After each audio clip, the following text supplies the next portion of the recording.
The sun was slowly setting on the horizon, painting the sky in shades of orange and purple as Clara parked her car in front of the imposing mansion. The property, isolated on top of a hill, seemed frozen in time, like a forgotten memory that insisted on returning.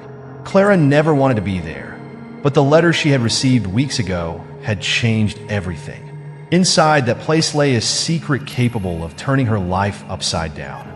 She knew the game was dangerous. There were rumors about the mansion, stories whispered among those who dared to get close.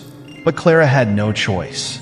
Her curiosity had always been her greatest weakness, and now, more than ever, she was caught in a web of intrigue that seemed to tighten with every step she took toward the massive oak door.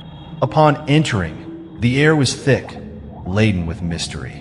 The scent of old wood mixed with something metallic and intoxicating filled her senses, causing her to hesitate. In the center of the hall, a majestic chandelier hung, dimly illuminating the space. Her heels echoed off the walls, breaking the oppressive silence as she moved forward. Suddenly, a soft, almost imperceptible laugh cut through the air. Clara shivered. She wasn't alone. Quickly turning around, she tried to pinpoint the source of the sound, but there was no one. The feeling of being watched was impossible to ignore, yet she continued toward her objective. At the back of the hall, a partially open door revealed a staircase leading down to the basement. The basement, the final frontier between sanity and the unknown. She had learned from reliable sources that the secret was down there, the key to unraveling the dark mystery surrounding the mansion and its former owners. But what she didn't know was that by crossing that line, she wasn't just uncovering a secret. She was signing up for a game. Descending the stone stairs, Clara felt a strange electricity in the air. There was something pulsating alive in that underground space. Fear and excitement mixed within her, a dangerous combination that pushed her forward even when reason screamed for her to flee. When she reached the bottom of the stairs, a hidden chamber was revealed, with walls adorned by golden mirrors and ancient symbols etched into the floor. In the center, a marble table, and upon it, an ancient scroll. Approaching cautiously, Clara picked up the scroll, but before she could read it, she heard footsteps behind her. A tall, imposing man in a black suit emerged from the shadows. His eyes were cold and intense, analyzing her every move with almost predatory interest. "You've come too far to back out now, Clara," he said, his voice low and threatening. "But before you proceed, know this. From this moment on, you are in the game.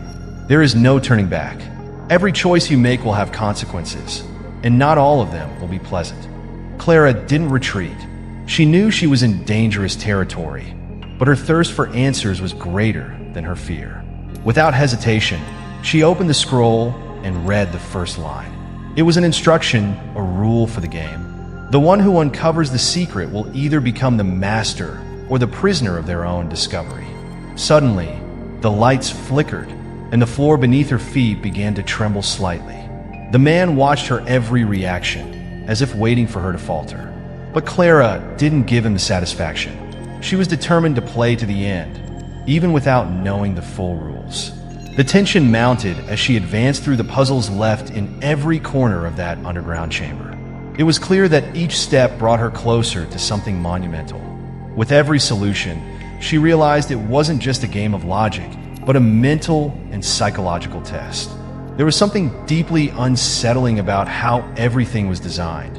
It was as if whoever created it knew exactly how to break someone. Days passed, and the mansion became a prison without Clara realizing it. More and more entangled in the layers of secrets and mind games, she began to question what was real. The man in the black suit was always nearby, like a shadow following her. He never helped her directly, but his eyes conveyed a sense of absolute control.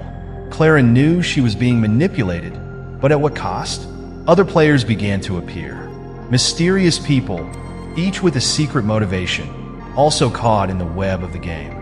They weren't allies, far from it. Each fought for survival and for the chance to master the final secret.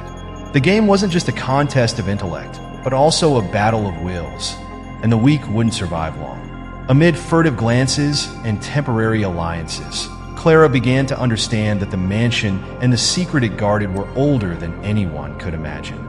Something ancient and dark was at play, something that couldn't be fully comprehended, but that governed the lives of all who entered.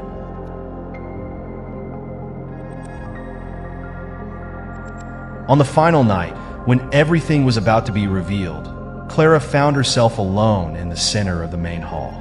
The man in the black suit was there, as always, but this time, there was a different gleam in his eyes.